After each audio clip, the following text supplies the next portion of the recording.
Hello everyone, welcome to another new video. In this video I will show you how to fix when keeps updating on Infinix Note Edge.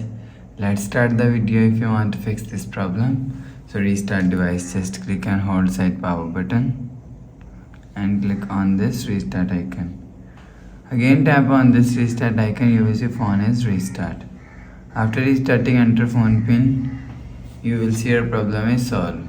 But if it not solved, go to app library, click on settings app. Now in setting, scroll down and click on system.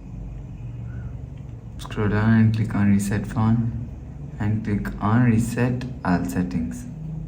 Click on reset, enter phone pin, click on this icon, you will see your problem is solved. But if it not solved, again click on settings app and click on my phone.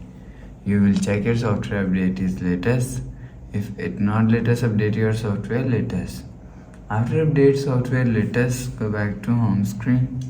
So that's how you can fix when keeps updating on Infinix Note Edge. If you like the video, please subscribe. Thanks for watching.